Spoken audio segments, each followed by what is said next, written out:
girlfriend's vacation in the woods had been progressing phenomenally well, up until the second morning of our stay, when I stepped outside of the cabin to take a leak, only to be greeted by two very, very still deer staring right at me from the nearby shrubbery. Still groggy from the night before, I ignored the two and waddled clumsily to a bush on the other side of the clearing, away from where they stood. As I was relieving myself, I heard Sam calling out from inside, asking why I left the door open. I pulled my boxers back on and swiftly turned around, almost butting heads with one of the deer, who was now stood mere inches away from me. For a moment, I thought I was going to have a heart attack, but I didn't, so I don't think I ever will. I fell on my ass as the animal kept looking at me with a dumbfounded look on its face. Having had ample experience with deer up close and personal, I can tell you that I've never seen one that stared at me quite the same way as this one did. It was also eerily quiet as it snuck up on me without so much as a sound. I got back up without letting it out of my sight and rushed to the cabin, where the second deer stood right at the doorway. "What the hell's going on with this thing?" Sam said, petting the deer awkwardly over its head. "I think they're sick. Don't touch them anymore." She pulled her arm away instantly and took a step back. "One of them tried sneaking up on me, almost scared me to death," I said. The deer kept staring at Sam, even as I pushed it aside to enter the cabin. It tried to do the same, but I slapped it lightly across the muzzle, which made it stop in its tracks. Sam looked at me with a confused look in her eyes. "Come on, Jordan, get the poor thing back outside while I get dressed." As I was scratching my head, thinking of what to do, the bastard that scared the hell out of me stepped closer to the cabin, and both of the deer were now watching me, which was uncanny to say the least. I noticed that they both had strange hump-like growths between their shoulder blades, but I simply wrote it off as something to do with their condition. I grabbed a broom and gently pushed the nearest animal out, which disrupted its balance and forced it to step back a few, after which I could close the door without harming it. Proud of myself for defusing a potentially hazardous situation, I decided to get a cold one and maybe Google around and inform myself about deer diseases, just in case. Sam and I spent the rest of the morning huddled in the cabin, watching Guardians of the Galaxy on my laptop. After a particularly late lunch, we decided to take a walk around the woods before nightfall. We both packed our backpacks, and I instinctively grabbed my .45 as well, which hadn't left my side ever since I joined the force. I half expected the strange animals to still be lumbering around our cabin, but was relieved to see that they had dragged their butts off to somewhere else. Sam didn't say anything, but I'm sure that she felt the same. We walked westward for about an hour when we reached a small, rather picturesque creek, where Sam wanted us to take a break for a bit. Just as we settled down and lowered our packs, I heard a rustle, some 20 feet away from where we were. "What is it? What happened?" A deep feeling of unease washed over me.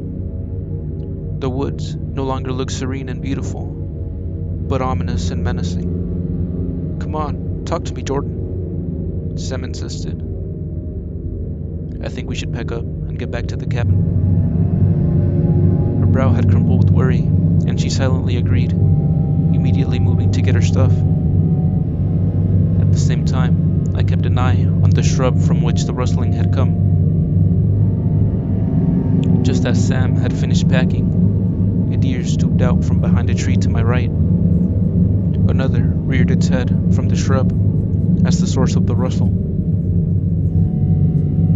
The jitters I felt soon turned into sheer dread as I saw another coming from behind us, and about 5 more promenading slowly out of the deep woods.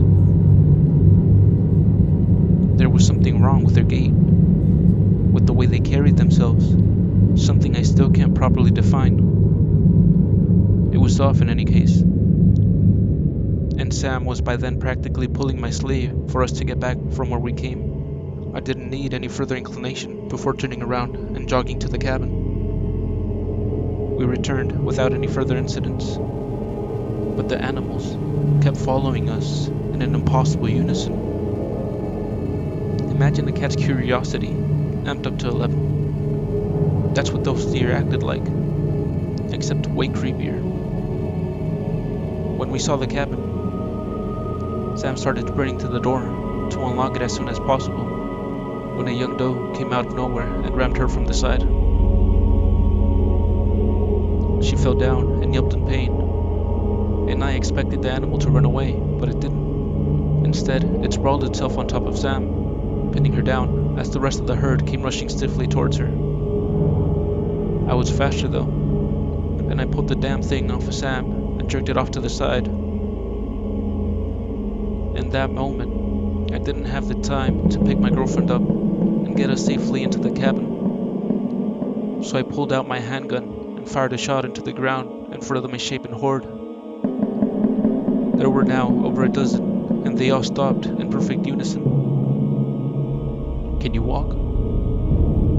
She nodded, asking me to help her up. Her shoulder looked to be dislocated, so I nudged her towards the cabin while pointing my firearm at the animals. "Something's very wrong with these things, Jordan. We need to leave." As we were entering the cabin, I heard a strange clicking sound coming from the deer, like when someone clicks their tongue. They kept doing it over and over again, all the while looking at the cabin with a menacing eye. I shut the door and turned the key, hasting immediately towards Sam to try and get her shoulder in working order. A crack and a scream later, she was as good as new. We moved to the bedroom to pack our stuff and get the hell out of there, but somehow fell asleep along the way. I woke up almost 12 hours later at around 1 a.m. to the sound of something hitting the front door.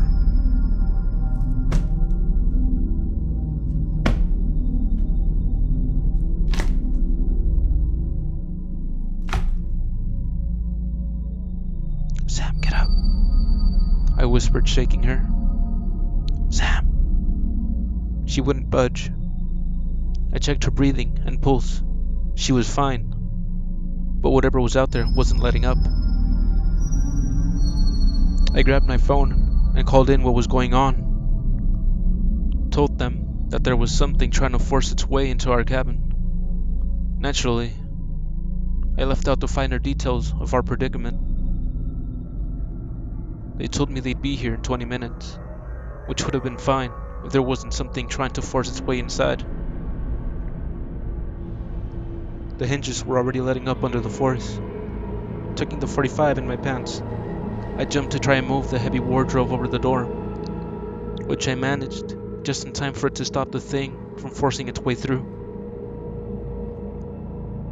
That's when another round of clicking started, and this time I could clearly hear Enter's red whistle as well. I dared to take a look out the tiny window from the living room, only to see dozens of deer all huddled around our place, all clicking their tongues wildly. To say that I was terrified would be a severe understatement. I turned to check on Sam when I noticed a thin, leathery strand hovering right over her, coiling in a way I could never have imagined before witnessing it myself. Like a snake, it poked and prodded her skin, as if looking for a way in. Without thinking, I leapt onto the bed in an attempt to chase the thing away. And when I took note of where the strand came from, I felt as if the ground had given way under my feet. I've tried to describe what I saw as the source of the strand, both verbally and on paper more than once, but I can't. Impossible to explain. Whatever the thing was, I took aim and fired around, which then coiled and twisted itself just as the strand did. After a few moments, it hit something, and when that happened, all the clicking and whistling stopped in an instant. When the police arrived, they were greeted by over 60 dead deer that were flopped just outside our cabin, as well as one absolutely huge moose, which was the thing that was ramming the door. Cause of death? Massive internal organ failure. Also worth mentioning is that they all had strange, pus-filled lumps I noticed on the very first deer to have visited us. Sam is now fine. Toxicology report said that we had both been lulled to sleep using a drug of some sorts, which was administered directly into our bloodstream somehow. Thankfully, it didn't hit me nearly as hard as it hit her. This all happened last month, and Sam and I were being dragged around various government facilities for quite some time since. Nothing too unpleasant, though I can attest to Uncle Sam being very thorough when it comes to physical examinations. We still don't understand what happened to us and what was wrong with the deer, but I have good reason to believe that this wasn't an isolated case, and here's why. While we were being treated like guinea pigs, there was this one offshore lab where numerous other people were being tested on as well. And though we weren't really allowed to communicate with them or get too close, I noticed something about a few of them, a small, discreet lump located at the nape of their necks. I hope it wasn't what I think it was. Be careful out there.